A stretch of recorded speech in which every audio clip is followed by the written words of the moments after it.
This is not GL versus so Middle East so much. Let's just have that out of the way and switch to AOE Norway League. Div 2. It's not play all either, it's best of 3. KenE5000 versus Itsdaddy. Here we go. So Itsdaddy with the Mongols here. Right on the food. A bit stressed and apparently. It's with the house. Yeah, I heard they have a spot, Itsdaddy, so they must have paid you very well to join GL. I should have paid you to take a course in scouting as well, because you didn't find the last 2 sheep yet, did you? No. Anyway, Itsdaddy as the Mongols here. KenE5000 as the Lithuanians. A matchup that could usually mean scouts for both players, but you never know. With the fast food of the Mongols, collecting hunt 50% faster. 40% faster, sorry, 50 that's a long while ago, but 40% faster. You could accomplish ridiculously quick feudal ages and use it however you want. You could go fast archers, you could go fast men-at-arms, you could go fast scouts. So Mongols have the options, it's just that scouts providing the mobility and the advantage being up early enough for the opponents not to be walled. That's why I would maybe see the scouts more often than not with the Mongols fast up times. So KenE with Lithuanians, now with 3 on wood, rest on food. He starts with plus 150 food, so that idle tease time should be very much within KenE's control here. Good scouting as well, scouting these overall starting base. Very unlucky not to find the last 2 sheep in this little sliver of black here, but these things happen.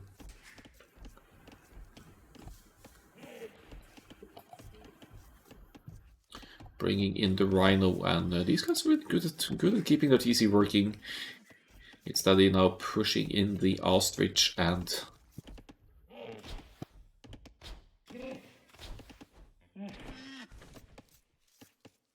they're bringing in the hunt as well. 4 on wood, rest on food. Could still be the scouts, could be the men-at-arms, could be a rush. We don't know yet. The mill isn't even up yet, but a couple of houses go down.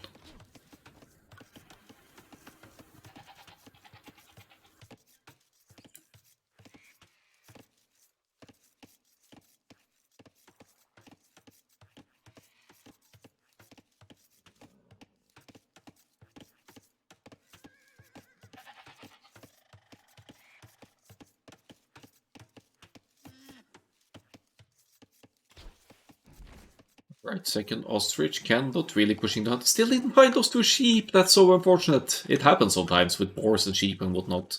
It's even worse with the sheep, or goats in this case, because they are stationary. They don't move around like the boars do. The boar, if there was a boar here, he would sometimes move to the left or to the right or whatever, and you'd see that it's there.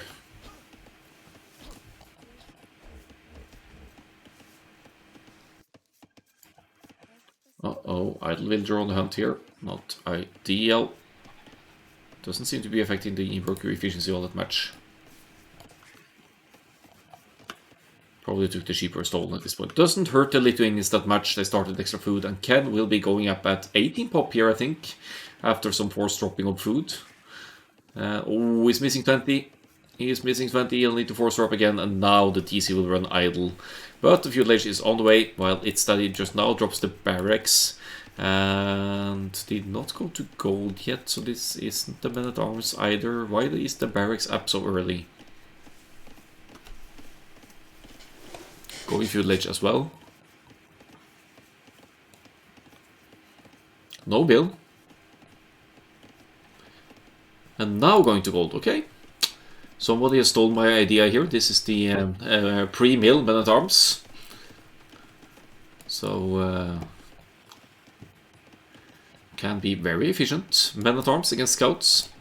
That is to the men-at-arms advantage, because they have extra attack output and whatnot. Only 1 on gold for Itsdaddy though. That is not nearly enough. He has to task maybe 4 villagers to gold. Yeah, there we go. 4 villagers to gold to compensate, to be able to afford both more militia and upgrades. Why the villager though? Forward tower? Misclick? Yeah, I'm sure someone's thought about it before.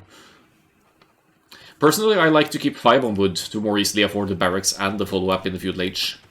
And the mill, not to mention, for food income. But it's point of preference. 2 militia, about to be 3. Uptime here at 850 something, so 9 seconds idle TC, not bad at all. However, the wildlife is threatening here, and the Mongols player now taking some hit points lost to the villager. And pushing the deer, that comes at the cost. Of course, this 4-tile gold is a giveaway that this is KenE's home base, but that hasn't really got the scout. Why is it moving over here? What? Hello? Red calling. There's a 4-tile gold. There's only 4-tile golds on enemy bases. You don't move to the right there. Okay, he realized. Good. Good work.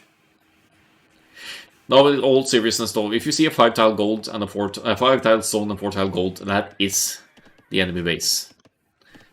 So if only the gold, sure, it could still be over on this side, but if you see the stone as well, it has to be in this direction. So, won't say I have never made this mistake myself. But the real early men at arms now, that's backfiring for Itsdaddy now with a forward range coming. That's a good follow-up forward actually. Limit the archer's movement speed going forward.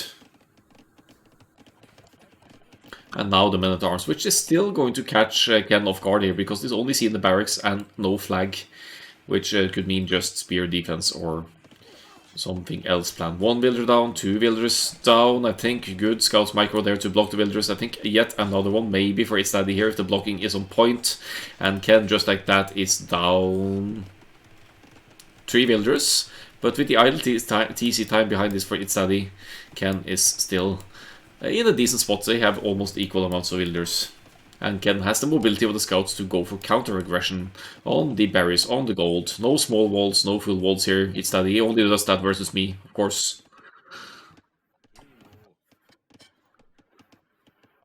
Which is tilting, and you know it tilts me. Spearman defense, KenE expecting the scouts fully from the Mongols here. And yeah, loses the spear there. Still has scouts and does the right thing here to go for the counter aggression. 1 down, should be 2 down with the hill advantage here. And maybe KenE will do a little bit of blocking as well. Scouts pathing as awkward as always. And they're just trading blows at each other's bases here.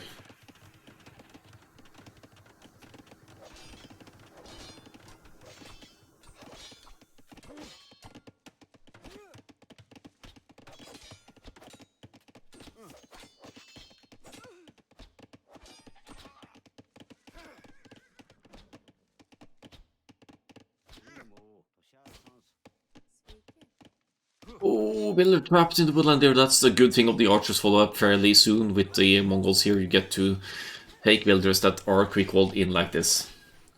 So, very good Mongols aggression here. This could be a short game for Itsdaddy if this aggression keeps up. Villagers going down for KenE is lost 5, and that is only lost 2. Hasn't really flexed any quick walls at home either. It doesn't seem too stressed out of the situation here. Is off 1 woodland though, but has 1 in the back. Maybe a bit too few on wood now to make more archers or make farms or whatever. While KenE still, or spearman for that matter, could be another villager dead for Itsdaddy here. Still behind the villagers. Not behind though, but still. Oh yeah, behind, 1 villager behind actually. Yeah. Micromanaging the units forward, that takes it. It's toll on the economy. Are we going to steal a bear? Oh, and she thought she could drop off at the red mill, but no. No. That's not the storage place for your berries. Such a stealing 2 foods, how dare you? No fletching for the archers. I mean, as all in as this is, and now he's finally stealing the sheep as well. Thank you very much. How KenE could not spot those, that's extremely unfortunate. But he still hasn't scouted this area. Okay, so he won't even know that the sheep are lost. That's funny. Now another woodland of KenE being exposed here. 1 stray archer, but skirmisher defense is in, so KenE will keep the aggression out. He's probably not aware that he's still ahead in villagers through all of this. placed some... Wait, no, he didn't place gates. Daddy placed some gates here with that a very weak villager, and he's almost trapped KenE's complete escape here as he breaks through the wood line. And now breaks his own gates to enter with the remaining army. Sends in even the weak villager woman here, which probably is hard to distinguish in the big mix of things here. What a mess of a game, just the way I like it.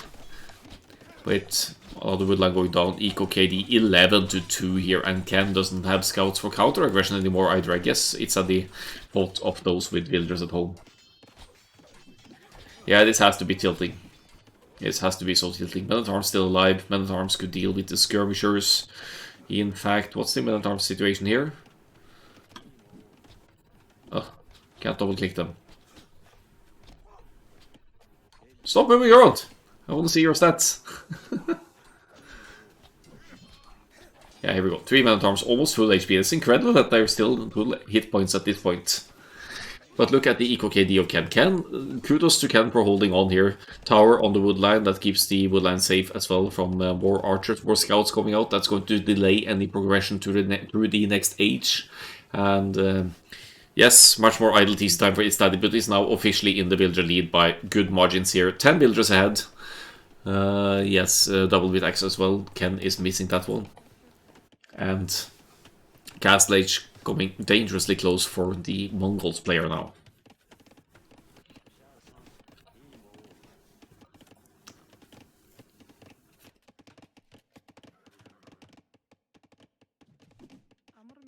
Oh, will he get the forward villager?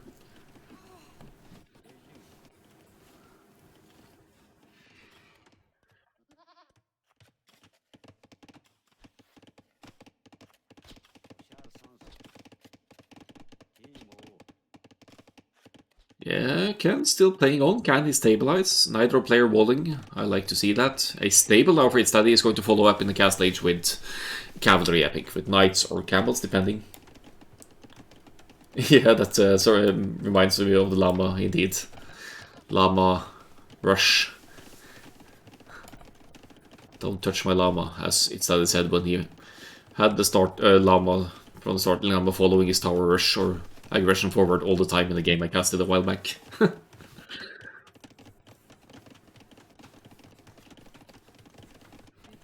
6 on gold, enough to keep one stable consistently producing. Castle Age well on the way. If I'm KenE here, I call it when the opponent reaches the Castle Age, because it's just way behind. Score is not too intimidating, only 400 points. That is deceiving. But I would never put too much faith in the score difference. No fletching on the archers.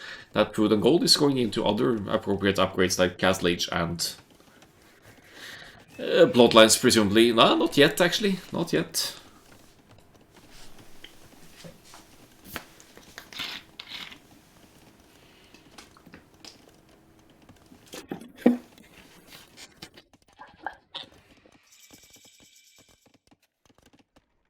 Wait, what? Why the hell is it in French? I mean, maybe KenE is has the game in French for some reason, but Itsdaddy is definitely Norwegian. No, this is French. Anyway, the GG is called once Itsdaddy reaches the Castle Age. That's no surprise. That's hard for KenE to deal with, being at matching villagers, but way behind in the progression to the next age. Let's go for some statistics here and find game 2.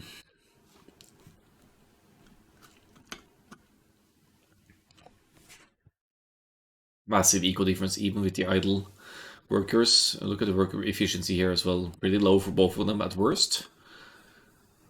Max villager count is actually comparable. And some APM chart. And the high end for both here actually. Yeah, try 5 on wood and 7 on food. Or 7 on food, then 5 on wood. Just for fun, and see how that works out for you. For the follow-up. It makes it more awkward with food, but it makes for less idle time as well. In my opinion. Acropolis is next. So KenE actually picked one of Itsdaddy's favorite maps for home map. That's a bit unfortunate, but let's just see what Acropolis brings us here. Itsdaddy with the Koreans, not your go-to Acropolis civ necessarily, but if you can turtle it out on the hill, get some castles up and get to the war wagons, the Koreans are strong on any map with the war wagons, maybe save for on islands maps. Ken with the Tatars, classic try-hard pick for Acropolis, good open scouts and follow up with cavalry archers, always pulling back towards the hill for to use that Tatar's extra 25% hill damage and preserve your army numbers, of course. So how would Koreans open here? I don't think it makes sense to open scouts with Koreans. Because they don't get bloodlines, they do get husbandry, but yeah, no bloodlines, so scouts aren't really viable past the feudal age, or barely even past the mid-late feudal age. Sometimes on Acropolis you could lame enemy resources move forward because the boars will more often than not spawn forward. Seeing the forward berries for Ken here as well, that means that a drush might be an option here. For Itsdaddy.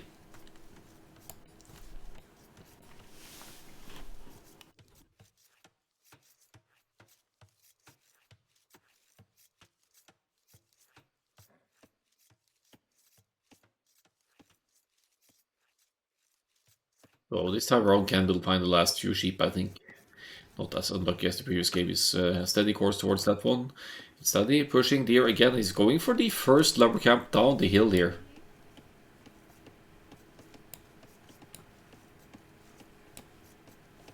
And that's sometimes risky, but it's obviously going to sustain you much longer than on the small hill here. That's why some players prefer to do that. Players playing the scouts, like Ken will presumably be doing with the Tatars here, usually go for the first lumber camp on the hill because it will sustain you past the mid-feudal age anyway. And then the second lumber camp, as you go up to the feudal age, you place that one down on one of the wood lines to the side. It's awkward though, if you get archers in your face, they could use the hill against your wood line.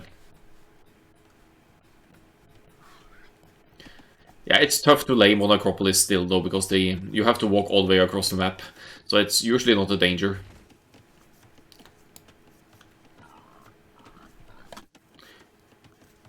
But the other boars tend to spawn forward, so does the berries. Actually, the berries are a bit unfair here. Itsdaddy with the berries in the back, perfect for scouts play, while Ken has them forward, which makes it more awkward to go for the scouts, as your food source is exposed and easily denied by the opponent's aggression.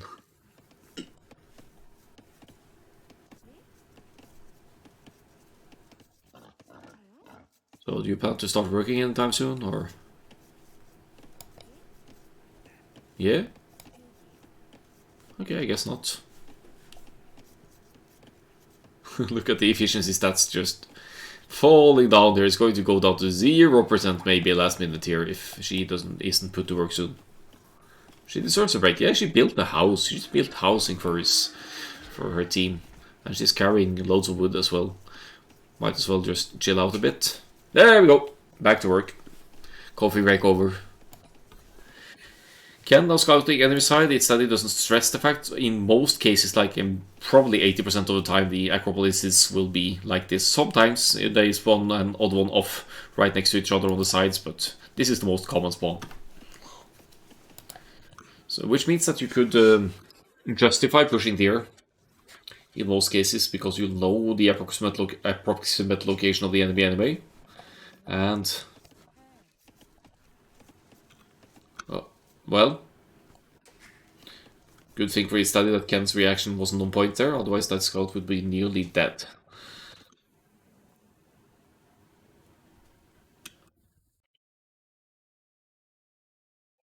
Yeah, if you have the wits to scout the sides like this, you'll see the hill or not see the hill.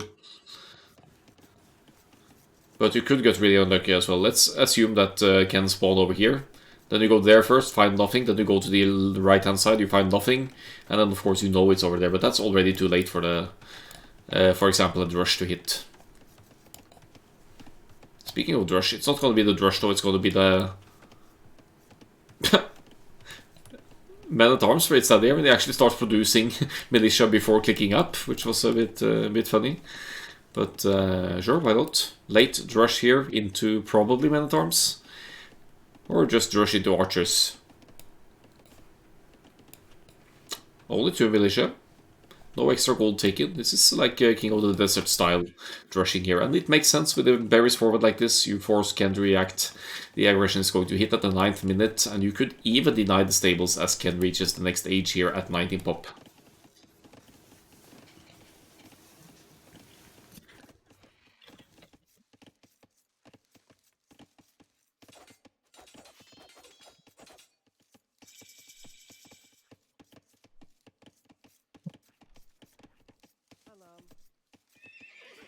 Oh, Ken doing the appropriate thing now, dropping the stable close to town center, so Itsdaddy's aggression can't deny that Loom is in, so the villagers won't be killed here either, but it's still taking villagers off food. It's not going to impact Ken's scouts production though, because he still has 300 something food in the bank.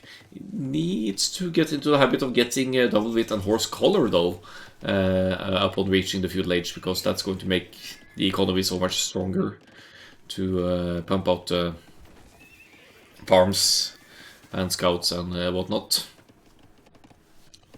First scout is out here, won't really be doing too much damage. Gets a little hit there, but gets flanked by 3 builders and now chased away by spearmen. Ooh. Ooh. Okay. Drush into towers for Itsdaddy. That's a new one. Usually it's men-at-arms towers, but I'll take it. Some villager fighting and a tower on the berries here to obstruct the only food income that Ken currently has. And Ken didn't see the single farm yet. He's scrambling up a defensive tower here. Itsdaddy, however, 2 on stone is probably going to drop the next one over here. Ken with the appropriate reaction here with 4 villagers going to stone to mine stone for a defensive tower. And Daddy bails on the forward tower on the food to hopefully find a woodland and drop a tower over here later on. You could actually have both the lumber camp and the mining camp here, which is ridiculous. But in the meantime, Ken is mining stone and will be able to get a defensive or more defensive towers up here. It's also seeding farms, albeit missing horse collars. These farms are not going to last nearly as long as they could and should. They're actually both missing eco upgrades here, so they're a bit sloppy in that regard.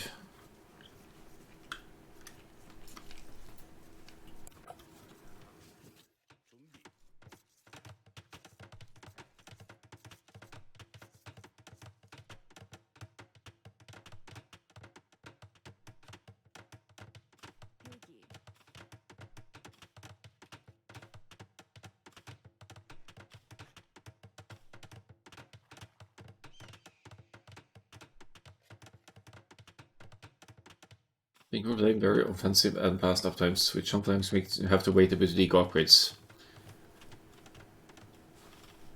Well,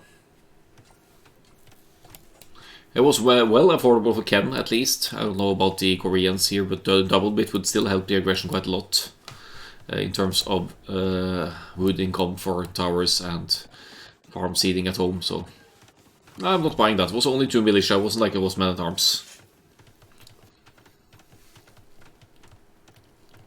Tower on the stone, but it's kind of happening on the wrong side here now. If Daddy had scouted this side at all, he would know to place the tower on the woodline and deny the stone as well, and force Ken over here. Walling in the towers is good though. That means that Ken's villagers can't easily run them down, and as you place more towers, the farms will be rendered useless as well. And you could tower your way around here, of course. Yeah, why 4 spears though?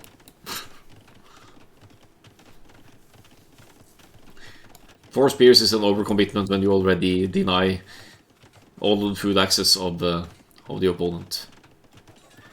Oh, walling in the gold! Are we? Walling in the tower builders, maybe?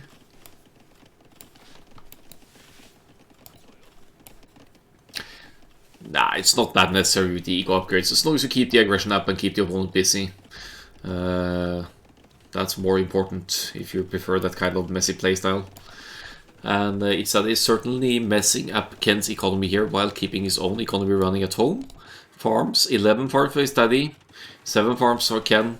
The castle age is going to be reached a lot sooner for Itsdaddy, and Ken scrambles up a defensive tower here, and seems to overcommit a little bit to the defense here, and he's also forced at home on his very own Acropolis on the top here, which means that once Itsdaddy reaches the castle stage, he'll have guard towers over at this side, a few towers that are, and he'll be able to maybe salvage enough or collect enough stone to drop a castle on top of this hill or something. We'll see.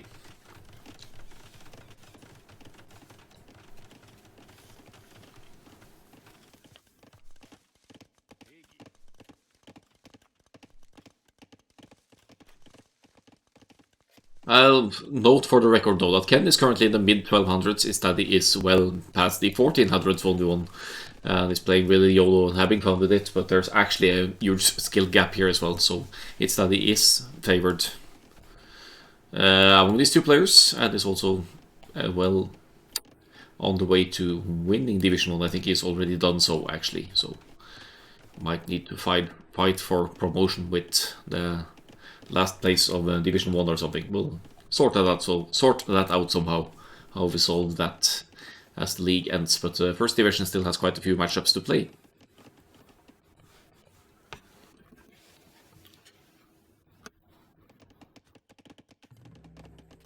I was going to say, it looks like an archer's follow-up here, but that's only one archer. So maybe not. Defense is in, but that's only because Koreans get it instantly. Second building seems to become the market here. Then you could sell 100 food and go to the cast stage if you're Itsdaddy. Ken just now getting the eco upgrades or the horse color. That's going to benefit further farms, but there's already a lot of unhorse colored farms here that will expire sooner than you want to. Did have a bit bad time this set, so I think that's part of the reason I played super aggressively. Yeah. Fair enough.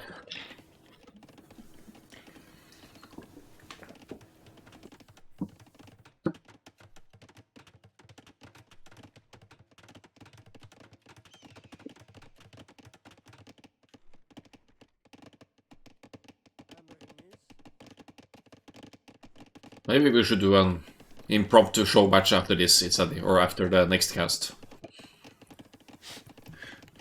Just put on random and play all the land maps and hidden civ. And see what chaos we can muster with 3 matches or something.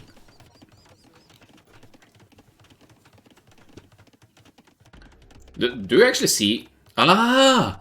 Nice, that's a nice tower actually. Castle Age on the way. And because of the lumber camp here, Itsdaddy actually sees that lumber camp going up for Ken. Fletching even comes in, giving more range for the towers, and Castle Age right around the corner, giving... Wait, what? Such a troll move. He's going to... He bent. He's trapping the red builders before completing the tower. Oh, that's so toxic. Such toxic playing, they can't escape. He can delete the alarm cap actually, he can delete the alarm cap, and he might have to save the villagers here. Defense, that's not going to help the defensive tower because Castle Age is in, guard tower is in. Ken is going Castle Age as well. And he is committing. He really needs wood access in the middle here because his own woodlands are running somewhat idle here. Itsdaddy has the army advantage though, 11-2. He's in the Castle Age. Could go crossbow, double range is producing now. 7 on gold, 10 on wood. Not too shabby.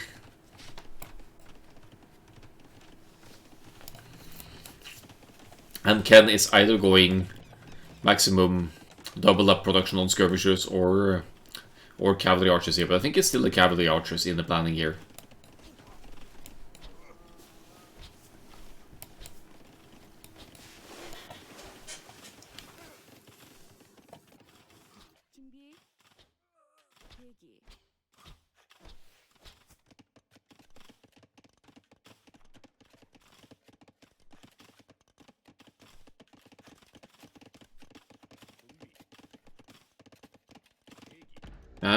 We continue with the towers.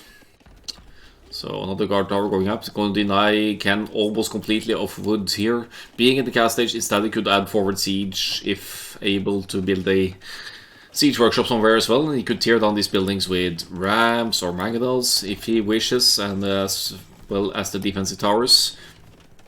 KenE does commit to the Cav Archers, playing a bit on autopilot here, maybe. Elite Skirm would have made more sense here, I think, with the resources currently at display. Maybe a defensive castle if the stone would allow, or a couple of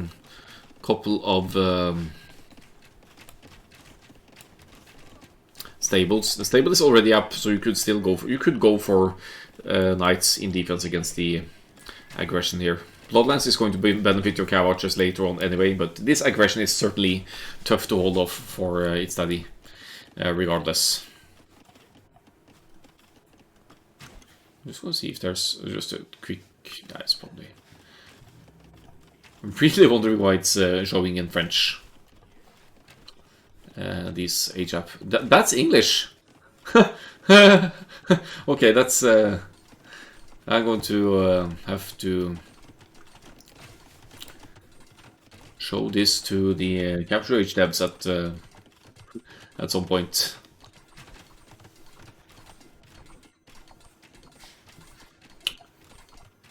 So I'm going to submit that quickly before the next match.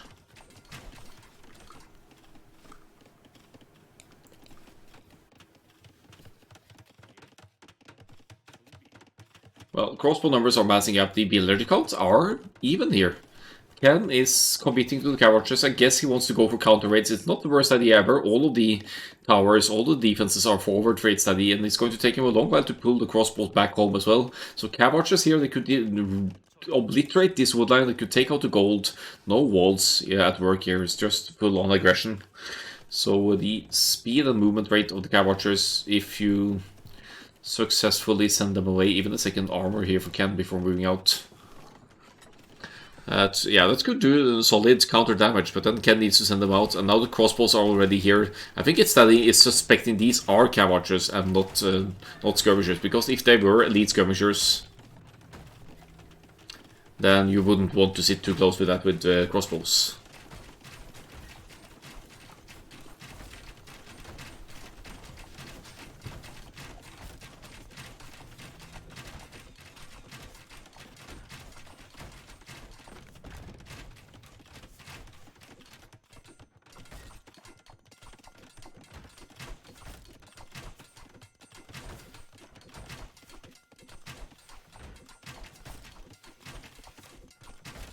So a couple of rams being added, that's the siege I was talking about, that you could follow up with the siege push here. Doesn't commit to taking out a range once the defensive tower's down instead, and I think that makes sense, because if this tower goes down, then KenE has very few defenses to rely on. He's now getting bloodlines for the Cav Archers. Might want to supplement with some scouts or knights in front here, so the Cav Archers can at least fire freely on the crossbows. He's taking a questionable trade here against Itsdaddy's numbers, and now villagers start going down. So no ballistics yet, but Itsdaddy, if he has a market, so he could actually trade resources now, buy some wood, get the university up, get ballistics for the crossbows to increase accuracy. But now massive army domination here for the blue player.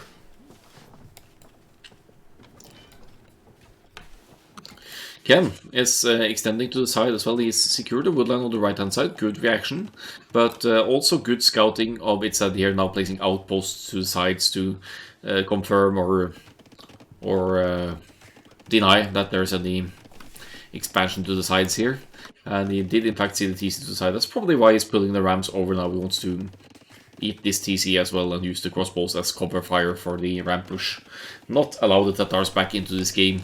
KenE with the villager lead, that's mainly due to idle TC time here and the fact that KenE has 2 town centers. But army has a different issue. Where's that siege workshop actually? Defensive siege workshop all the way in the back. So KenE is going to rely on the surprise factor here, I think, to pull those back. But how does he deal with the crossbows? So he's going to need some massive mangonel shots to deal with those. The Cav Archers, they should really be moving forward to raid now, because again, all the way it's is more armies are forward. He doesn't have the mobility. He should pull back home. He should be forced to pull back home, that's what I'm saying. So if the Cav Archers move forward to raid the economy of Itsdaddy, it could still do devastating damage to the home economy. And also force some attention off the forward push here.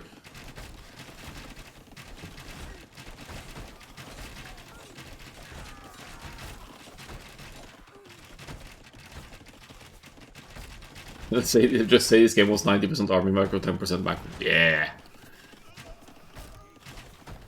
That's just...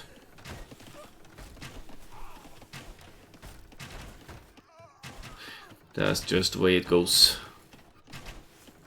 Lots of builders going down here now. No refuge in the TC either. I think this might be GG for KenE. He still has resources in the bank, but he has nowhere to go. There's blue all over the place, and Itsdaddy has outpost up as well to follow any relocation of KenE here. 40 builders now. The hand card coming in. That's not going to compensate too much here. 58, 38. Looking rough for the red player here now as the defensive tower goes down as well. Tries to fight the rancid villagers but will only be shot by crossbows here. And no ballistics, but doesn't even need it at this point with this massive crossbows pushing here. And a steady flow of crossbows still moving forward. Continuing the towers even here. This is to the point of bullying now from the blue player.